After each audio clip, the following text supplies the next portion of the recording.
à tout ce que tu as fait, Seigneur, de nous, Seigneur, ce petit pour exprimer ma reconnaissance à ton égard. Que toute la gloire te soit rendue aujourd'hui et à jamais.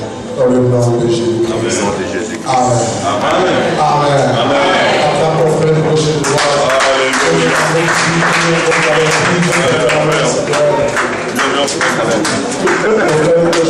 Ça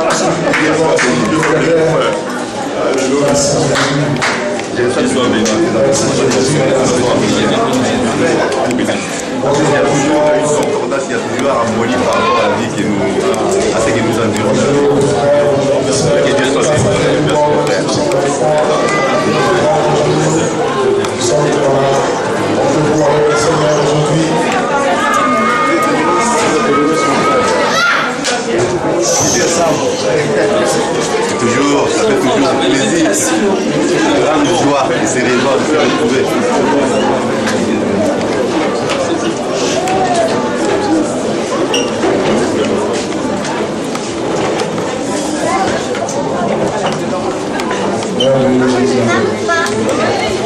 Je vous salue de la part, vous avez des salutations de la part du pasteur principal de cette église. Et le pasteur principal s'appelle Jésus. Amen. Alléluia.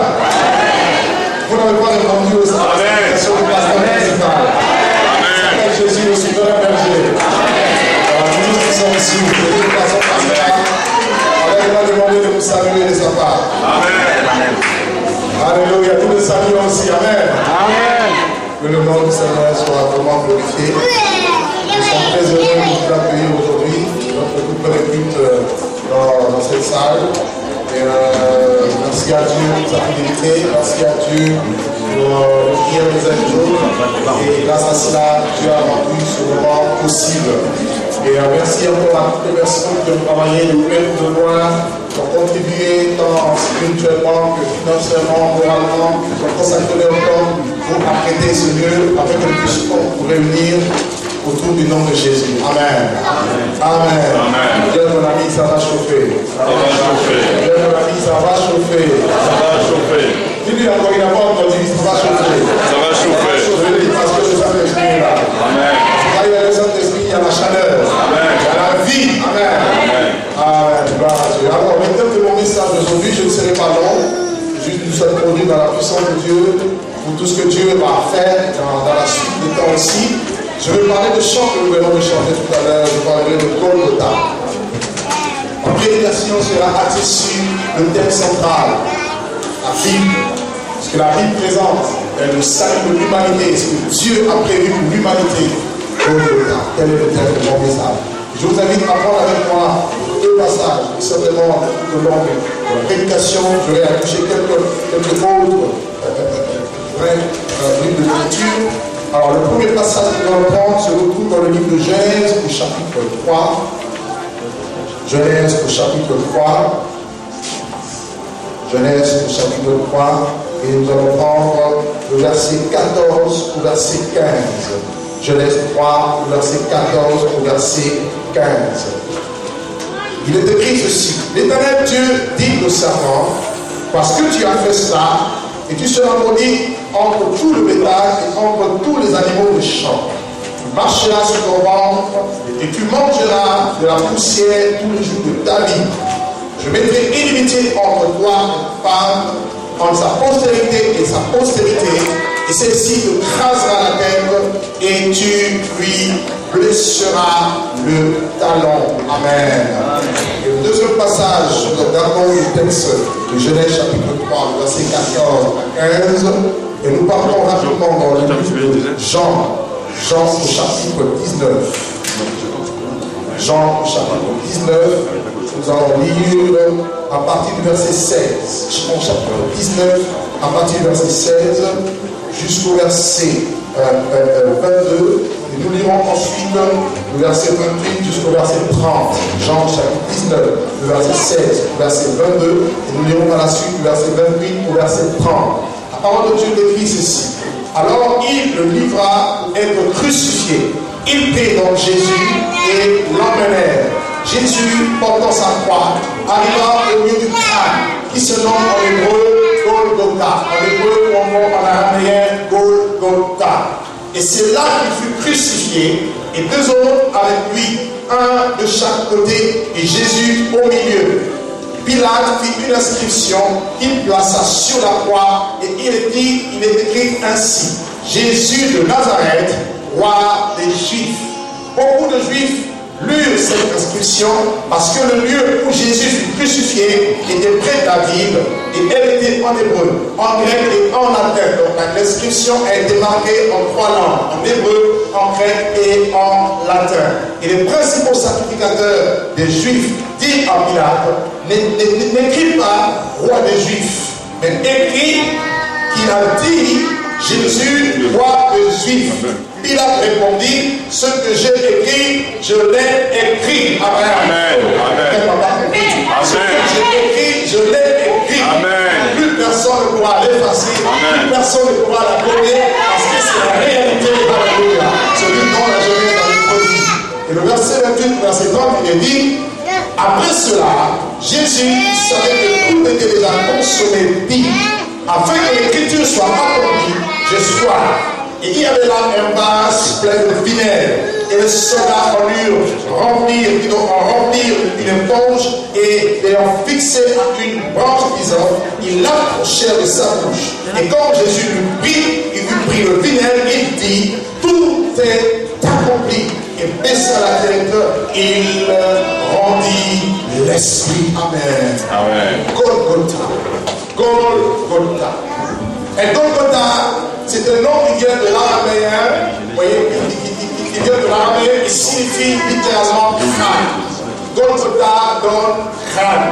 Et Golgotha donne aussi calvaire. Calvaire, qui est un mot qui est issu du latin, vous voyez, latin, calvaria, et qui signifie la même chose. Voyez-vous, à l'époque, il y avait Israël était sous la domination romaine.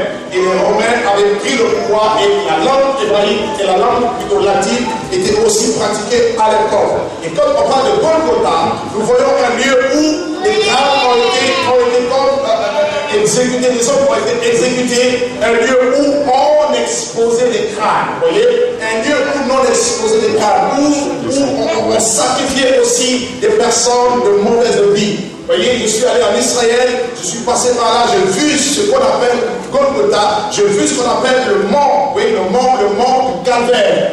Et c'est un lieu, c'est une place, c'est comme un rocher. Et quand vous regardez même le rocher, en sortant de la porte des murailles de Jérusalem, vous regardez de l'autre côté, du côté est, vous allez voir cette montagne, il y a comme une petite colline. Et quand vous regardez bien la colline, vous allez voir que la colline a la forme d'un crâne. C'est vrai. Donc j'ai même pris des photos. Donc vous voyez le crâne d'un homme, vous voyez les 2 yeux et vous voyez la bouche. Et c'est vraiment le lieu de crâne. Alléluia. Amen. Alléluia. Amen. Pourquoi Golgotha? Pourquoi est-ce que nous allons prendre Genèse chapitre en premier? Alors toutes ces choses s'inscrivent d'abord dans le plan de l'humanité. Qu'est-ce qui se passe? Dieu décide de créer. Il est écrit dans Genèse 1, au commencement Dieu créa les cieux et la terre. Et Dieu va commencer l'œuvre de la création. Dieu va séparer d'abord la lumière avec les ténèbres. On appelle dans la lumière, que la lumière soit et la lumière fut. La Bible dira par la suite de séparer la lumière des ténèbres. Et il va y avoir un premier jour et il va y avoir un soir et il va y avoir un matin. Dieu commence l'œuvre de la création jusqu'au 6e jour où il crée l'homme. Toi et moi, c'est-à-dire notre premier parent, Adam, il a été créé le 6e jour afin de bénéficier de toute l'œuvre de Dieu. Dieu est un Père, Dieu est bon, et Dieu, tout ce qu'il fait est bon. Il a voulu que l'homme puisse jouir de sa bonté, de tout ce que lui a de meilleur. Alléluia. C'est pour ça qu'il a été la dernière créature à être façonnée et pour bénéficier par la suite du repos. Et dans Genèse chapitre 2, verset 7, il est dit que l'Éternel Dieu forma l'homme de la poussière de la terre et il souffla dans ses narines un souffle de vie et l'homme devint une âme vivante. Ce qui revient à dire quoi? Ce qui revient à dire que vous et moi, nous avons été constitués, nous sommes composés de cette matière qu'on appelle la poussière. Dieu va prendre la poussière de la terre et il va lui-même, étant l'architecte et le constructeur de toutes choses, il façonne l'homme. Il façonne l'homme et la Bible dit à son image. C'est la seule créature qui a été créée à l'image de Dieu. Aucun animal ne fut créé à l'image de Dieu. Aucune autre créature, ni les arbres, ni quoi que ce soit. C'est pour cela que cette théorie qui dit que l'homme descend du singe, elle est complètement fausse. Parce que le singe n'est pas à l'image de Dieu. Mais l'homme et la femme ont été créés à l'image de Dieu. Amen. Tel qu'il est, tel aussi il voulait que nous soyons. Dieu voulait en tant qu'être suprême, être spirituel, qu'il est invisible, quelqu'un qui nous ressemble sur la terre, pour être le gouverneur de la terre, pour être le responsable numéro 1 de la terre, sur qui il devait compter, sur qui il devait s'appuyer, sur qui il devait, n'est-ce pas, confier des grandes responsabilités. D'ailleurs, il dira, soyez féconds, multipliez, remplissez la terre et assujettissez-la. Donc, comme Dieu est règne dans les cieux, il voulait que l'homme soit le roi de la terre. Il voulait que l'homme puisse régner sur tout. L'homme n'avait pas besoin de souffrir pour manger ou pour avoir quoi que ce soit. Tout était à sa portée. Alléluia. Mais il y avait une réalité. La réalité est qu'il y avait un être qui s'était révélé depuis le ciel. Et il est devenu le diable. Il est devenu Satan. Et celui qui est à la base de tous les troubles. Et celui qui est à la base de toutes les mauvaises choses qui se passent dans le monde. La Bible déclare qu'il était déjà sur terre. Il était déjà précipité. Mais l'homme avait l'autorité sur lui. Et Dieu donne l'ordre à l'homme de manger le fruit des arbres du jardin. Vous connaissez. Et Dieu va défendre à l'homme de manger le fruit de l'arbre de la connaissance du bien ou du mal. Le jour où l'homme allait en manger, il mourrait certainement. Et c'est ce qui s'est passé. Le jour où l'homme a touché de ce fruit, il est mort. La mort spirituelle est venue et le diable a pris position. Le diable a pris place. Le diable a commencé à régner. À partir de Genèse, au chapitre 3, nous voyons le règne de la mort. La mort est venue par le péché d'Adam et la mort s'est installée. Alors Dieu va commencer une série de sentences, de jugements. Il appelle d'abord Adam. Adam, où es-tu? Adam se cache. Il se cache derrière le bois. Il dit, viens devant ma face. Qu'est-ce qui se passe? Je suis nu. Qui t'a dit que tu es nu? As-tu mangé le fruit de l'arbre que j'avais défendu? Il dit, oui, la femme que tu as mise dans mes côtés m'a donné et j'en ai mangé. Ce n'était pas une raison, il aurait pu refuser. Et Dieu appelle la femme. Et qu'est-ce que tu as fait? Il dit, c'est le serpent qui m'a séduit. Et regardez bien la procédure. Regardez bien comment Dieu commence par interpeller l'homme. Il appelle d'abord l'homme qui était le chef, le responsable de la terre. Et ensuite, il appelle la femme. Et enfin, il fait appel au serpent. Pourquoi? Parce que le serpent n'avait pas l'autorité sur Adam. Adam avait l'autorité sur tout, y compris le serpent. Mais il fallait, pour perdre son autorité, il fallait qu'il pêche. C'est pour ça que le péché nous fait perdre l'autorité de Dieu dans nos vies. Alléluia. Et le diable le savait. La Bible déclare dans Jean chapitre 8, verset 34, que celui qui se livre au péché est esclave du péché. Donc, puisque Adam et Ève se sont livrés au péché, ils ne sont pas conséquents devenus esclaves du péché. Et qui tenait le péché? C'est le diable. Qui tient la mort? C'est le diable. L'arme sur laquelle le diable compte, c'est ce qu'on appelle la mort. Il compte beaucoup sur la mort. Et c'est ce qui s'est passé. Et Dieu regarde maintenant. Il tourne vers le serpent. Ce serpent a été l'incarnation du diable lui-même, parce que le diable est esprit, et un esprit, un ami cher, un os. On ne peut pas le voir. Et Dieu s'adresse au serpent. Il est sûr que le serpent, premièrement, ne marchait pas. Plutôt, ne rompait pas, il marchait. Et il regarde, il déclare maintenant une sentence. Il dit, tu seras maudit.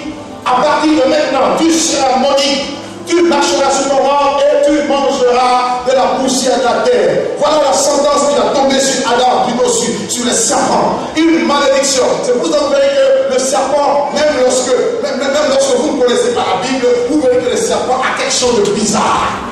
Oui ou non? Oui ou non? C'est un des animaux les plus hideux, les plus laids. Et je ne comprends pas comment il y a des gens qui peuvent se promener avec le serpent autour du cou. Ils ont des esprits de mouillard. Il faut les chasser. Alléluia. Ah, c'est mon petit serpent, je vais faire un petit câlin, un petit bisou. Continue. Alléluia. Donc, le serpent va recevoir le châtiment de Dieu. Le serpent va recevoir le jugement de Dieu et il n'aura plus, voyez, de solution pour lui. Pour ceux qui se posent la question, mais pourquoi le diable n'a-t-il pas droit à la rédemption?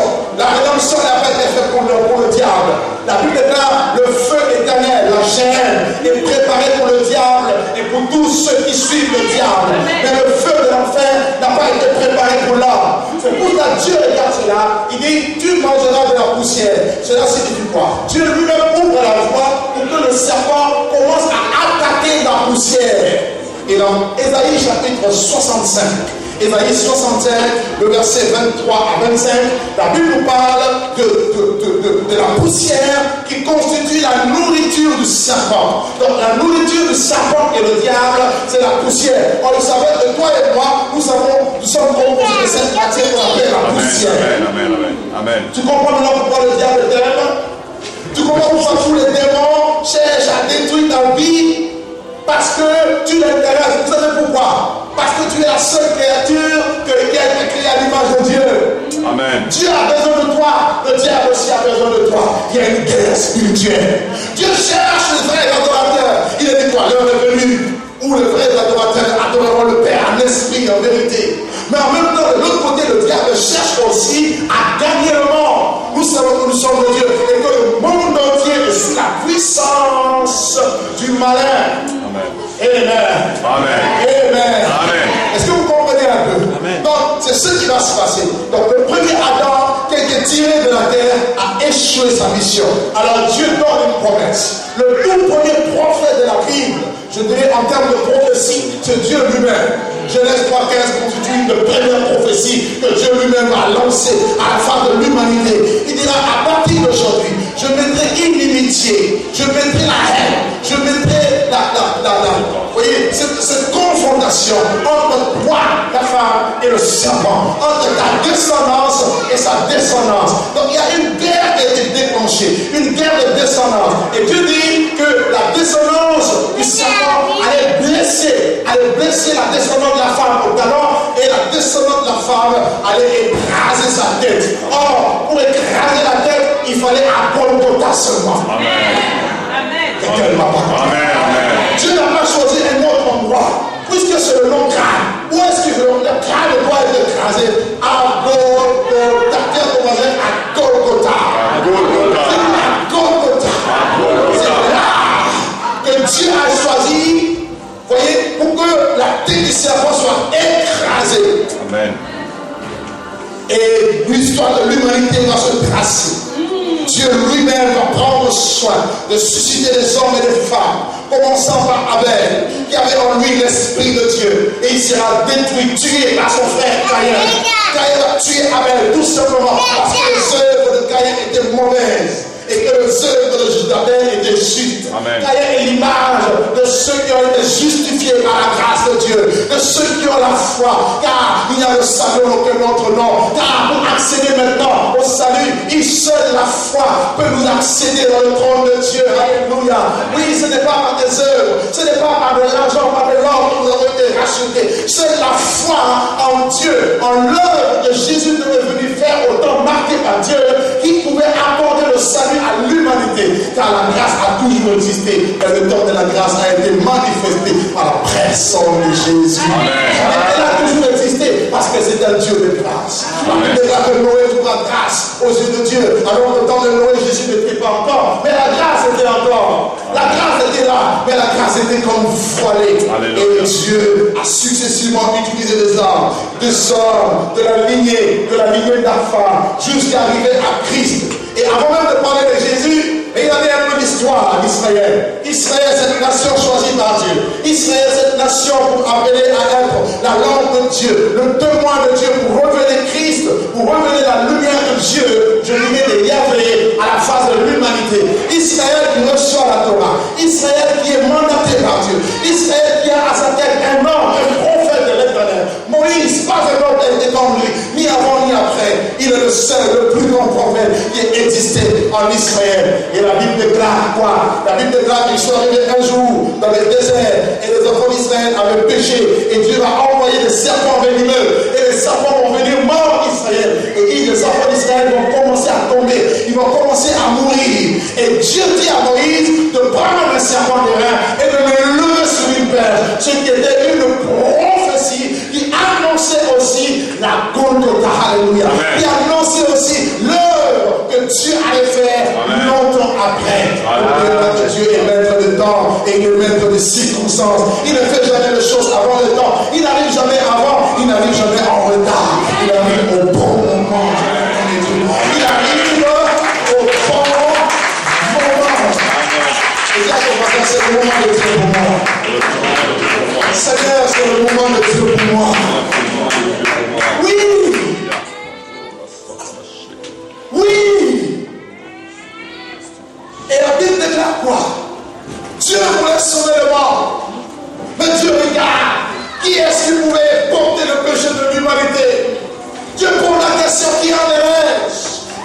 marchera pour nous. Dieu regarde que personne n'est capable de porter le poids de l'humanité. Qui enverrai-je? Qui marchera pour nous? Qui sauvera cette race pécheresse?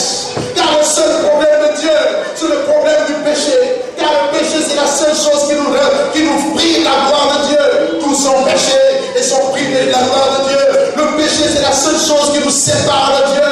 La Bible déclare que les yeux de l'Éternel, la main de l'Éternel n'est pas trop courte pour sauver, ni sauver trop dur pour entendre. Mais ce sont nos péchés, ce sont nos crimes qui vous cachent sa face et qui l'empêchent de vous écouter. Dieu regarde à la face de l'humanité. Personne, parce que tout le sang a été contaminé. Il fallait un sang pur, un sang sans tache, un sang sans défaut. Et le sang des animaux, des taureaux et des boucs n'était pas aussi puissant pour ôter le péché. Mais j'aime Dieu. Alors que la question était posée, la question était suspendue. Isaac a posé la question à Abraham lors du sacrifice à la montagne. Mais voici le feu et les bois. Mais où est l'agneau pour le sacrifice?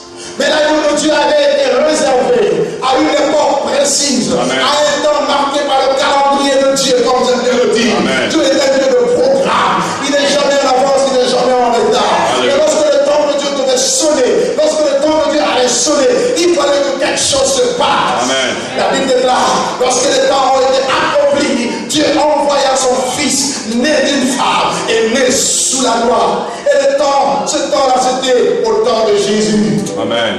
Hébreux chapitre 2, verset 14 nous dit, puisque les enfants participent à la chair et au sang, lui-même Jésus y a participé, afin de par la mort, il rend impuissant celui qui avait la puissance de la mort, c'est-à-dire le diable.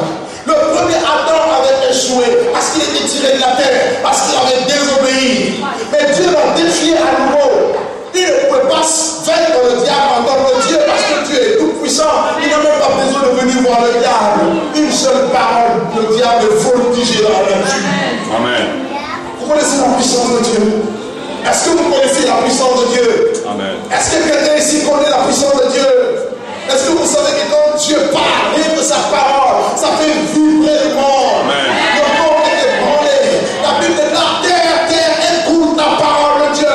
Et quand Dieu a parlé au temps de Moïse, la Bible déclare qu'il y a eu le chair et le feu, il y a eu la nuit, la gloire de Dieu, la terre a tremblé. Israël a dit non, nous ne voulons pas que Dieu nous parle. Toi, Moïse, demande que Dieu te parle. Parce que quand Dieu parle, quelque chose se passe. Quand Dieu parle, la Bible déclare que la voix de l'Éternel fait trembler les montagnes. La voix de l'Éternel fait enfanter les biches. La voix de l'Éternel brille les cèdres de Liban. La voix de l'Éternel renverse de ceux qui ténèbres. Alléluia. Et sa voix est comme le sang d'une trompette. Il est né, frère. Regardez un peu à sa naissance. Quelque chose va se passer. Le diable va se mobiliser parce qu'il a senti que quelque chose d'extraordinaire venait de se passer. Une naissance spéciale, envoyée par un ange, archange Michael, plutôt Gabriel, pour apporter le message, la nouvelle à Marie. Je te salue, toi à qui une grâce a été accordée. Tu es béni parmi les femmes. Tu enfanteras un fils et tu lui donneras le nom de Jésus. La Bible déclare qu'il sera grand. Il s'assera sur le trône de son père David. Alléluia. Alléluia. Il sera grand. Et celui qui s'assiera sur son trône, on l'appellera admirable. On l'appellera conseiller. On l'appellera Dieu puissant. On l'appellera Père éternel. On l'appellera Prince. Lumière des nations. Gloire d'Israël son peuple. Dans ce temps de David. Agneau de Dieu qui ôte le péché du monde. Le lion de la tribu de Judas. Le Dieu tout-puissant. La pierre au rejeté ceux qui baptisaient. Et qui maintenant est devenu la principale de l'ombre. Il a marqué par lui. Sa naissance a été annoncée. Frère, je n'ai jamais vu ça. Un signal. L'étoile va briller. Et les mages depuis l'Orient, ils vont voir. Ils étaient des astronomes. Ils regardaient le ciel. Ils ont dit non. Un événement est en train de se passer. Quelque chose de spécial est en train d'arriver dans l'humanité. C'est l'étoile. L'étoile a brillé. Et les gens n'avaient pas su. Même les religieux ne savaient pas. Quand Dieu a sélectionné à agir, personne ne savait. Mais les mages ont vu.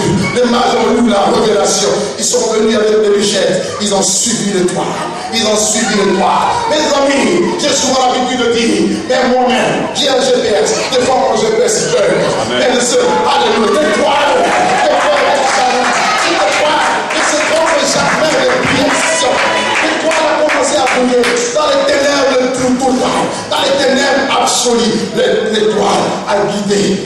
viennent de là. Ils sont arrivés à Jérusalem. Non, n'est pas arrivé à Jérusalem. C'était juste pour signaler à tous les religieux. Jérusalem était un centre religieux. Pour signaler à tous les religieux que quelqu'un est né. Amen. Le roi vient de naître. Pas n'importe qui. Celui qui devait écraser la tête du serpent. Le second Adam est venu du ciel, venu de naître. Il arrive, il pose la question à Hérode, qui était le roi en ce moment. Où est le roi des Juifs qui vient de naître? Où est le roi des Juifs qui vient de naître? Oui, frère, vous posez à un roi qui est au pouvoir, où est le roi qui vient de naître? Et vous troublez son règne. Alléluia. C'est comme si on posait la question au président de la France, où est le président? Ça va pas aller, frère. Alléluia. La Bible dit Hérode a été troublé. Je n'ai jamais vu deux choses. La première chose, je n'ai jamais vu quelqu'un être roi. On est prince et on devient roi. Mais lui, il n'est pas né prince. Mais il est roi. La deuxième chose, on pose la question où est le roi des Juifs qui vient de naître? Donc il est né. Il est né quelque part. Hérode troublé. La Bible dit tout Jérusalem avec lui. Il convoque les gens. Les principaux sacrificateurs. Où est-ce que cette prophétie devait s'accomplir? Oh non, à Bethléem. Frère, excusez-moi. Lorsque l'étoile brille dans la vie d'une personne, quelque chose de spécial se passe. Amen. Vous pouvez ne pas le voir, mais dans le monde spirituel, il y a le mouvement. Amen. Il y a l'agitation. Les gens commencent à être agités. Mais qu'est-ce qui se passe? Tu es au Dieu sur le trône depuis longtemps. Moi, je viens de naître aujourd'hui. Pourquoi tu veux me tuer? Alléluia. Tu ne m'as pas compris. Parce que l'étoile brille. Et je dis que l'étoile de Jésus dans ta vie a commencé à briller. Il est encore et le monde de ténèbres sera renversé. Alléluia. Qu'est-ce que j'aime la puissance de Dieu? Et l'étoile brillait. Ils étaient troublés. Il dit, bon, quand vous allez partir, que vous allez trouver l'enfant, revenez, donnez-moi des informations afin que j'aille aussi l'adorer. Hérode, animé par le diable. Hérode, animé par le diable a voulu empêcher la naissance de Jésus. Mais regardez, lorsqu'ils sont sortis de Jérusalem, l'étoile est apparue à nouveau et les a conduits jusqu'au lieu où l'enfant était né. Et quand ils sont entrés, ils sont prosternés devant, ils ont commencé à l'adorer. Ils ont présenté leurs richesses, l'or, la myrrhe, l'encens. Ils l'ont présenté à l'agneau de Dieu. Et la Bible dit, en même instant, les bergers qui étaient en train de perdre, ils vont voir une chorale céleste. Les anges ont venu leur annoncer, il est né le divin enfant. Alléluia. Gloire dans les cieux. Hosanna dans les cieux. Et paix sur la terre des hommes à tous ceux qui l'aiment. Alléluia. Non, j'aime ce Dieu. Je veux dire à quelqu'un que j'aime ce Dieu. Lorsqu'il est né, il y a eu toute une mobilisation célèbre. Et ils ont annoncé, tout le monde est parti de la colère. Ceci a occasionné la colère. La colère d'Hérode. Hérode a tué tous les enfants de 0 à 2 ans parce qu'il a voulu éliminer Jésus. Et Jésus est venu. Il a fui en Égypte pendant un temps, sous la révélation de l'Esprit de Dieu. Et quelques temps après, Jésus revient. Il revient. Et la Bible dit que lorsque le temps marqué par Dieu était accompli, à l'âge de 30 ans, il va voir Jean-Baptiste se faire baptiser. Il sort de l'eau. Et pendant qu'il priait, le Père, la Bible dit que le ciel va s'ouvrir. Et voici une colonne. Et l'Esprit Saint va descendre sur lui sous une forme corporelle comme une colonne. Il va se poser sur lui. Et est-ce qu'il a reçu l'Esprit sans mesure? Pourquoi? Parce qu'il est spécial. Pourquoi? Parce qu'il n'est pas comme le premier Adam. Pourquoi? Parce qu'il est le dernier Adam qui est venu du ciel. Pourquoi? Parce qu'il n'avait pas un sang contaminé. Pourquoi? Parce qu'il était le sauveur de l'humanité. Pourquoi? Parce qu'il était celui qui devait racheter l'homme. Amen, amen. L'Esprit est descendu sur lui. Et la voix parlait depuis le royaume des cieux. Celui-ci est mon fils bien-aimé, en qui je mis toute mon affection. Il est l'heure que les ciels s'ouvrent. Il est l'heure que Dieu lui-même commence à témoigner sur ses enfants. Il est l'heure que Dieu justifie ses élus. Il est l'heure que Dieu se lève de son trône. Quand Dieu se lève, personne ne peut le faire asseoir. Comme quand les hommes parlent, les hommes parlent, ils parleront. Mais quand Dieu se lève pour parler, tout le monde à genoux. Et dans les cieux, sur la terre, sur la terre, et toute langue confessera que Jésus est Seigneur. À la gloire de Dieu le Père. Alléluia. Il rentre il sort de l'eau. La Bible dit Jésus rempli de l'Esprit de Dieu. L'Esprit le pousse dans le désert. Une deuxième confrontation avec le diable. Il gêne pendant 40 jours et 40 nuits. Il devait soumettre la mission divine entre les mains de celui qu'il avait envoyé. Il ne s'était pas appelé lui-même, il ne s'est pas envoyé lui-même. Quand on vous envoie, vous avez rendre à celui qui vous a envoyé. Amen. Il ne fallait pas qu'il fasse ses propres méthodes. Il fallait qu'il respecte le plan de Dieu, le programme de Dieu dans les détails près. Amen. Et c'est ce que Jésus est venu faire. Et la Bible déclare lorsqu'il a fini le jeûne, il sort du jeûne, le diable va s'approcher de lui, il va le tenter de plusieurs manières, il va échouer. Et la Bible déclare qu'il va s'en aller jusqu'à un moment favorable. Ce qui revient à dire quoi? Le diable n'est jamais le personne pour toujours. Même si vous avez à le vaincre, il fuira, mais il reviendra à nouveau. C'est pour cela que nous devons veiller sur nous-mêmes. Le diable est parti. Et quand Jésus a vaincu le diable dans le désert, la Bible déclare quand Jésus est sorti du désert, il était revêtu maintenant de la puissance de l'Esprit de Dieu. Et sa renommée se répandait partout. Partout où il passait, il se passait des choses. Là où il y avait besoin de guérison, il guérissait. Là où il y avait besoin de délivrance, il apportait la délivrance. Là où il y avait besoin de restauration, Jésus apportait la restauration. Là où il y avait besoin de ressusciter les morts, il apportait la résurrection. Il n'a rien fait au hasard.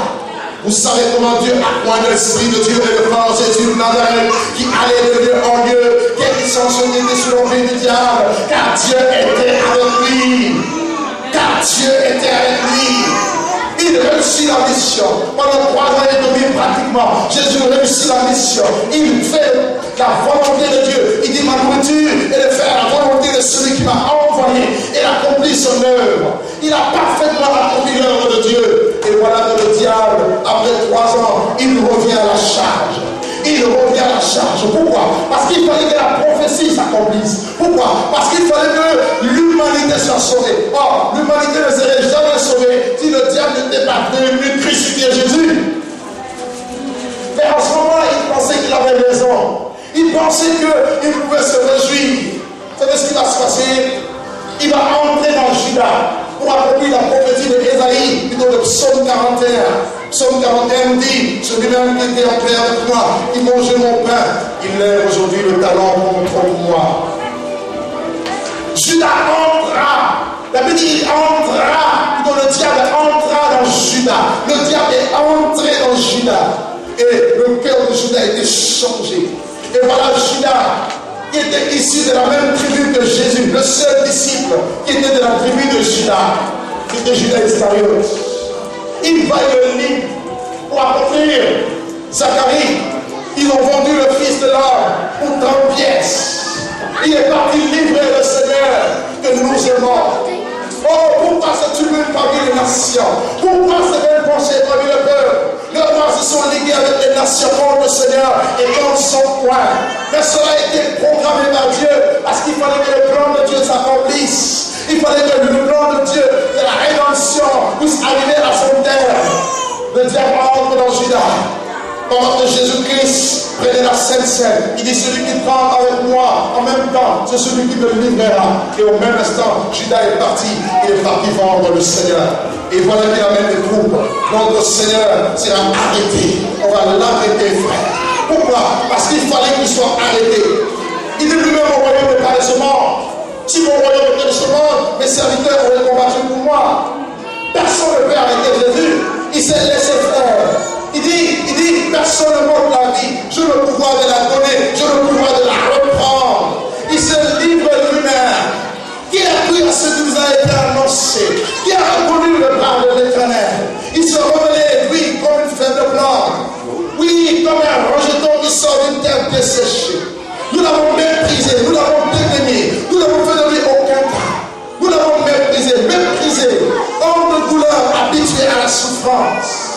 Jésus se livrait, tel un agneau qu'on met dans la boucherie. Il s'est laissé faire. Les souverains sacrificateurs sont venus, avec les scribes, les pharisiens. Ils les ont arrêtés, ils ont arrêté Jésus. Ils l'ont emmené devant Caïphe, devant le souverain sacrificateur Caïphe, qui va poser la question au Seigneur, est-ce que tu es vraiment le Messie? Qui dit Messie dit roi des Juifs. Est-ce que tu l'es? Il dit oui, je le suis. Quel serait ce qui va se passer quand il va déchirer son manteau, le manteau du souverain sacrificateur, chose qui était interdite dans la loi. Il a déchiré cela et il a remis la sacrificature à Jésus de Nazareth, le souverain sacrificateur, selon l'ordre de Melchisédek. Alléluia. Alléluia. Il rentre dans la sacrificature de manière permanente. On le traîne à gauche, on le traîne devant Pilate. Pilate ne trouve qu'une cause de la vie de Jésus. Il dit, je ne vois rien de mal dans cet homme, il n'a rien fait, vous pouvez le relâcher. Ils ont dit non, il a violé notre loi. Il faut qu'il soit crucifié. Il faut qu'il soit crucifié. Or, la crucifixion était la pire des condamnations, était la pire, je dirais, le pire de jugement que l'homme peut subir, le pire de châtiment. Maudit soit quiconque est pendu au bois. Et ils ont accepté, ils ont demandé la crucifixion de Jésus. Pilate a tout fait, au point où la femme de Pilate a eu un songe où son âme a été troublée. Il dit, cet homme-là est juste, ne le faites pas. Ne le faites pas. N'entrez pas dans l'association des malfaiteurs. Vous commencez à tuer les justes. Je vous assure, les sangs de justes crient toujours. Le sang d'Abel crie toujours. Mais la Bible déclare que le sang de Jésus parle mieux que celui d'Abel. Tous ceux qui l'ont crucifié, tous ceux qui l'ont percé, quand Dieu reviendra dans sa gloire, la Bible dit, ils feront chemin et ils pleureront amèrement parce qu'ils l'ont fait. Amen. Mais il fallait que la parole de Dieu s'accomplisse. Il fallait que la prophétie puisse s'accomplir. La postérité de la femme. Oui, la descendance de la femme, par excellence de Jésus de Nazareth. Il fallait qu'il meure. Il fallait qu'il soit cloué. On l'a pris. On l'a condamné. Vous savez ce qui s'est passé? On va le frapper. On va le battre de berge. Il va recevoir 40 coups meusins. Son corps a été brisé. Son corps a été fracassé. Des blessures partout. On a pris Jésus. On a pris Jésus, frère. On a craché sur lui. On a pris une couronne de l'huile. On a posé sur lui. Et on l'a tapé avec un roseau. Et ils étaient en train de se moquer. Oh, si tu es fils de Dieu, devine qui t'a frappé. Devine qui t'a frappé. Pendant ce temps, le royaume des ténèbres était dans la joie. Vous savez pourquoi? Parce qu'il se disait, c'est fini, nous l'avons eu. Faites attention, frère. Avec le monde spirituel, dans le monde matériel, les gens peuvent festoyer, ils peuvent dire on l'a eu. Mais attention, ils risquent d'avoir un revers de médaille. Parce que le monde spirituel est au-dessus du monde matériel. Amen. Amen. Parce qu'avant que Jésus ne soit livré, il était d'abord à Gethsémane. Et à Gethsémane, il était au pied de la montagne. À Gethsémane, il a prié. À Gethsémane, il a pleuré. À Gethsémane, sa sueur est devenue comme le plumeau de sang. À Gethsémane, Jésus a été dépouillé. À Gethsémane, Jésus a demandé le secours de son Père. Père, s'il est possible que cette coupe s'éloigne de moi. Mais non, ma volonté, mais ta volonté. Dieu envoie un ange pour le fortifier. Il savait qu'il avait la force d'affronter la croix. Je veux te dire, tu ne pourras jamais affronter la croix seul. Tu as besoin de la force du Seigneur. Non, ma volonté, mais ta volonté, mais ta volonté. Le temps marqué par Dieu. On l'a flagellé. Pendant qu'on l'a flagellé, il criait. Mais il ne disait pas j'arrête. Il dit je veux continuer jusqu'à la fin. Jusqu'à la fin. Nous ne sommes pas ceux qui se retirent pour se perdre. Mais nous sommes ceux qui continuent jusqu'à la fin. Jusqu'à la fin, je porterai ma croix. Jusqu'à la fin, j'avancerai. Jusqu'à la fin, je glorifierai le nom de mon Père. Jusqu'à la fin, Jésus-Christ sera proclamé, glorifié, élevé. On l'a pris. On a déchiré ce vêtement. Et se sont moqués de lui. Il était là, il ne disait rien. On lui pose la question, il ne répond pas. Il ne répond pas. Il ne répond pas. Tu ne veux-tu pas répondre devant tes accusateurs? Ne répondez pas à ceux qui vous accusent. Laissez-les. Répondez juste aux questions qu'on vous pose. Ça ne sert à rien de se justifier. Quand la justice de l'homme n'accomplit pas, plutôt la colère de l'homme n'accomplit pas la justice de Dieu. Laissez Dieu, le meilleur justicier, nous justifier. Car il y a un temps pour chaque chose. Il y a un temps pour chaque chose. Il était là. Frère, il a souffert. Il a pleuré. Son sang a coulé. Frère, Jésus gémissait. Il était là. Il recevait les coups. Il recevait les insultes, les injures, les outrages. de ceux qui l'avaient nourri, de ceux qui l'avaient guéri, qui ont demandé qu'on libère un meurtrier, libérez Barabbas et crucifiez Jésus. Vous vous rendez compte?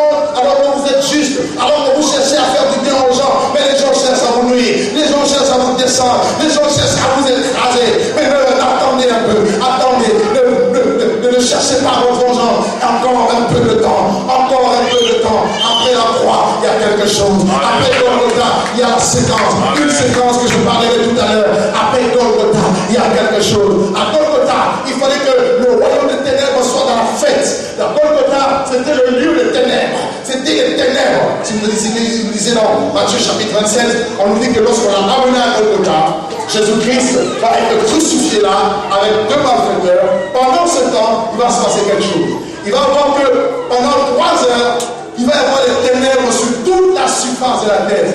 Chose qui est impossible. Entendons pas. Quand ici il fait jour, il fait nuit quelque part. Quand ici il fait nuit, il fait jour quelque part. Mais en ce moment-là, il y a eu des ténèbres sur toute la surface de la terre pour indiquer la joie, la fête dans le royaume des ténèbres. Le diable avec ses anges, ils étaient en train de se réjouir. Ils se réjouissaient. Nous l'avons eu. Oh oui, l'héritier est venu. Ils se sont dit, nous avons tué l'héritier. Nous l'avons eu. Nous l'avons eu. Nous l'avons eu. Mais ils ne savaient pas que quelque chose était en train de se passer. Amen. À Golgotha, pendant qu'ils dansaient, Jésus-Christ, nous dit la Bible, il était en train d'écraser la tête du serpent. Amen. Non, tu n'as pas compris. Amen. Je disais que pendant que les gens étaient en train de danser, il était en train de festoyer. Pendant ce temps-là, dans le ciel du roi, il a dépouillé les dominations, il a dépouillé les autorités, il les a livrés publiquement en spectacle, en triomphant d'elle par la croix. Et il a aussi effacé l'acte d'or des ordonnances du condamné. Il nous subsistait entre nous, en le clouant au poteau de la croix. Et pendant qu'il était sous la croix, dans le monde visible, c'était la défaite pour Jésus. Mais dans le monde spirituel, c'était la victoire. C'était la victoire.